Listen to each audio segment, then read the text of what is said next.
கரூரில் கூட்ட நெரிசலில் சிக்கி உயிரிழந்தவர்களின் குடும்பத்தினரை விஜய் நாளை மாமல்லபுரத்தில் சந்தித்து ஆறுதல் கூறவுள்ள நிலையில் அவர்களை தாவேக நிர்வாகிகள் பேருந்து மூலம் சென்னைக்கு அழைத்து வரும் பணியை தொடங்கியுள்ளனர். ஆறுதல் கிடைக்கும் ஒரே இடம் பனையூர் பங்களா. ஆறுதல் கிடைக்கும் ஒரே இடம் பனையூர் பங்களா. வேறு எங்களுக்கு வேறெங்கும் கிளைகள் கிடையாது. உடனே வாருங்கள், ஆறுதலை பெற்று செல்லுங்கள்.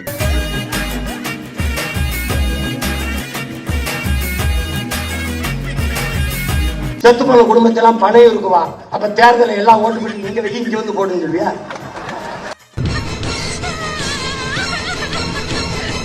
தெரியுமா?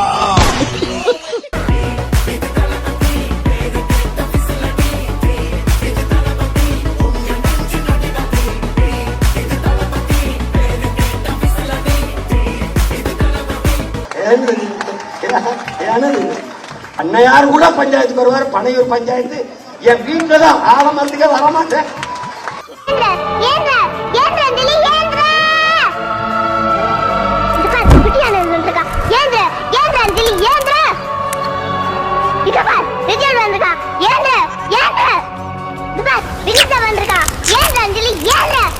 கரூர் கூட்ட நெரிசலில் உயிரிழந்தவர்களின் குடும்பத்தினரை நாளை சென்னை அருகே உள்ள தனியார் நட்சத்திர விடுதியில் விஜய் சந்தித்து ஆறுதல் தெரிவிக்க இருக்கிறார்.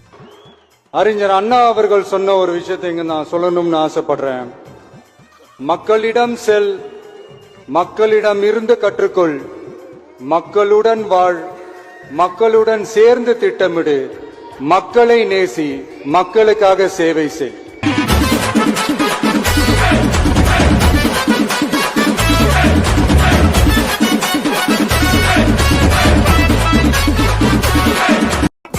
மேல் அதிகாரி ஊமத்துல எங்க இருக்கா? ஒரு கலவரத்தை வித்தியாசமா அடக்க போயிருக்காரு சொல்லு. இந்நிலையில் தான் கூட்ட நெரிசலில் உயிரிழந்தவர்களின் குடும்பத்தினரை கரூரிலிருந்து சொகுசு பேருந்து மூலமாக தமிழக வெற்றிக் கழக நிர்வாகிகள் சென்னை அழைத்து வரக்கூடிய பணிகளை மேற்கொண்டு வருகின்றனர். என்ன இதுக்கு புரியலையே. இவருக்கு தான் சம்பந்தம் இல்லைன்னு சொல்லிட்டாரு. அப்புறம் என்னத்துக்கு அங்க கூப்பிட்டு இது பண்றது, இங்க கூப்பிட்டு இது பண்றது, இதுக்காக ஒரு கூட்டம் இது பண்றது, எதுக்காக பண்றாரு? அப்ப அவர் தான் காரணங்கிறத அவர் ஒத்துக்கிறாரு.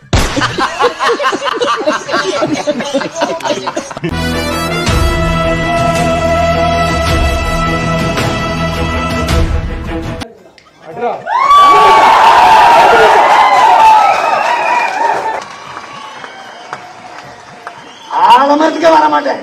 வீட்டுலதான் பஞ்சாயத்து. நாட்டாமையே தாண்டிய நாட்டாமையா இருக்குது. என்ன பண்ணுது?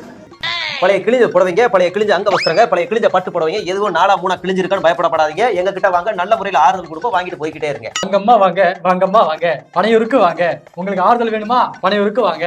உங்களுக்கு ஏதாவது பிரச்சனையா? பனையூருக்கு வாங்க, நாங்க இருக்கோம். வாங்கம்மா வாங்க, வாங்கம்மா வாங்க.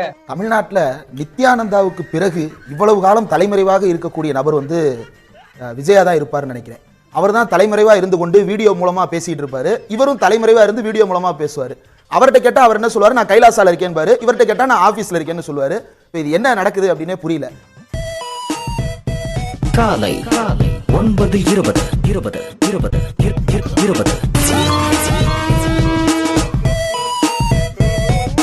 காலை மதியம் மாலை இரவு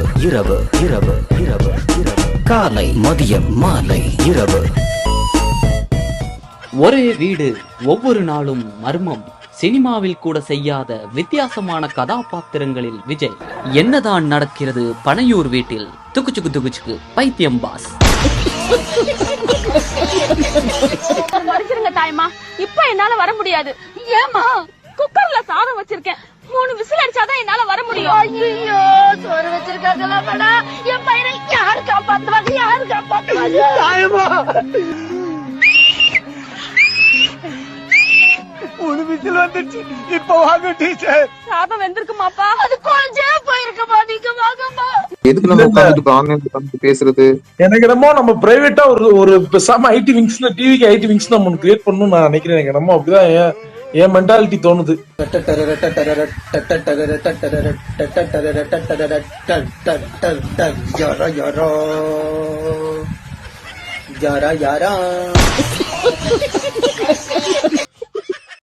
எனக்கு அப்படிதான் தெரியுது ப்ரோ.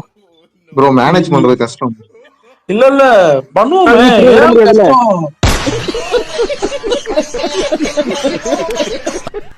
விஜய்ங்கிறது ஒரு ராட்சச பலூனுங்க. பட்டம் எவ்வளவு உயரம் பறந்தாலும் நூலு இன்னொருத்தன் கையில எல்லாம் இருக்கு. இப்ப பாஜக வந்து நான் ஆட்டுறேன் இந்த பட்டத்தை, நீ எவ்வளவு வேணாலும் பறந்துக்கங்கிறான்.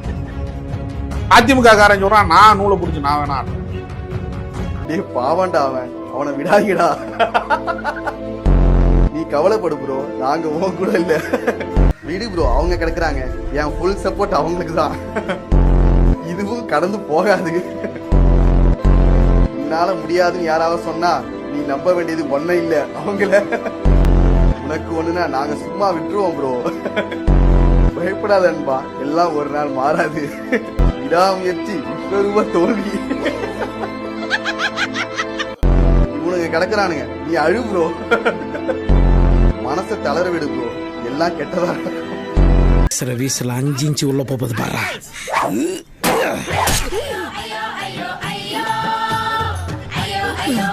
என்ன பண்ண வச்சிருக்கீங்க? இப்ப பத்தியா 5 இன்ச்சு இறங்கிருச்சா? இல்லைங்க, ஏற்கனவே விஜய் ரசிகர்கள் மீது இங்கே ஒரு தவறான பார்வை வந்துருச்சு. முக்கியமாக இந்த கரூர் சம்பவத்துக்கு பிறகு விஜய் ரசிகர்கள்னாலே இப்படி தான் இருப்பாங்கங்கிற ஒரு எண்ணம் வந்துருச்சு. அவங்க அப்படி தான் இருக்காங்க. சாம்பார் ஆப்பு எனக்கு.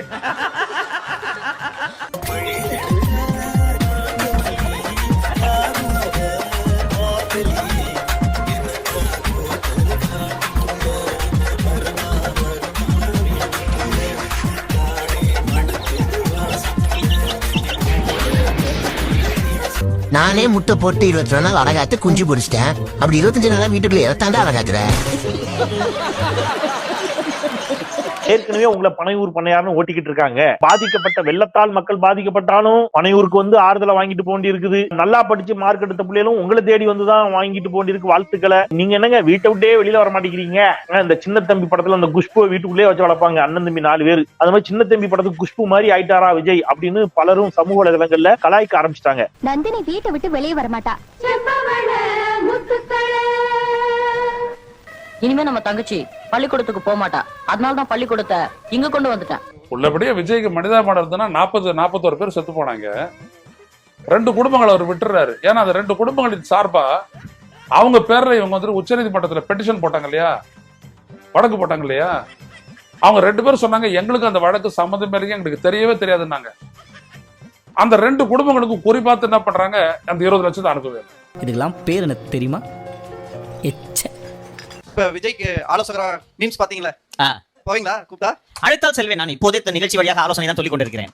நான் தனியாகவும் கேட்டு பொதுவெளியில் தெரியாமல் ஆலோசனை சொல்லுங்கள் என்றால் நான் சொல்வேன். நீ என்ன அவ்வளோ பெரிய அப்பாட்டாக்கிறா இல்ல அவ்வளோ பெரிய அப்பாட்டாக்கிறான்னு கேக்குறேன். படத்தை உங்களுக்கு போட்டு காட்ட வேண்டும். கண்டிப்பா விஜய் எல்லாம் வந்து நான் வெளிப்படையாக சொல்றேன், விஜய் எல்லாம் வந்து சமூகத்திற்கு தீங்கு ஏற்படுத்தக்கூடிய ஒரு சக்தியா நான் பார்க்கிறேன்.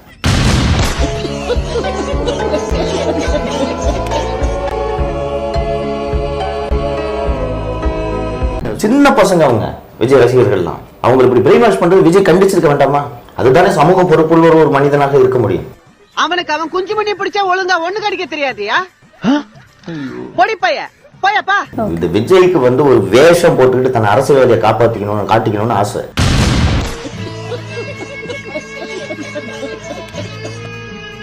எங்கடா உங்க கேப்டன் பயந்து போய் வீட்ல பதுங்கிட்டானா உங்க கில்லி? ஏய் போடா பள்ளி, எங்க கில்லியே பயந்து பதுங்குற பூனை கிடையாதுடா, சீரிப்பாயிர சிங்கம். எங்க கில்லியே பயந்து பதுங்குற பூனை கிடையாதுடா, சீரிப்பாயிர சிங்கம். வேணா பாருங்களேன், 2026ல மேபி இது கூட நடக்க வாய்ப்பு இருக்கு. திமுக அதிமுக 2 பேரும் கூட்டணி வைப்பாங்க. எங்க தலைவர் அவர்களை எதிர்கொள்ள இப்ப திமுக அதிமுக எதிர்த்து திசையில இருக்கா. எங்க தலைவர் அவர்களை வீழ்த்துவதற்காக திமுக அதிமுக கூட கூட்டணி வைக்கலாம். இதெல்லாம் வந்து பயங்கர ஜோக்கர். ஜோக் எல்லாம் கிடையாது, உங்களுக்கு ஜோக்கா தான்.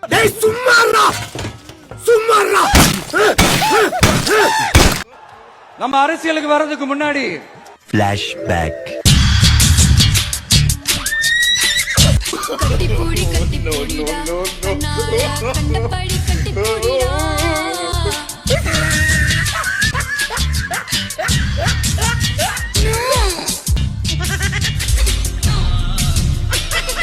கொஞ்சம் ஏன் அப்படி போக சொல்லுங்க. இல்ல நான் கூட அங்க போய் நிக்கிறேன் மேடம். சத்தியமா உட்கார எனக்கு பிடிக்கல. சென்னையில் வெள்ளத்தால் பாதிக்கப்பட்ட பகுதிகளை முதல்வர் ஜெயலலிதா ஹெலிகாப்டர் மூலம் ஆய்வு செய்தார். அந்த காட்சிகளை காணலாம். கஜா புயல் பாதிப்புகளை பார்வையிடுவதற்காக முதலமைச்சர் எடப்பாடி பழனிசாமி ஹெலிகாப்டர் மூலம் புதுக்கோட்டை, பட்டுக்கோட்டை உள்ளிட்ட இடங்களை பார்வையிட்டார்.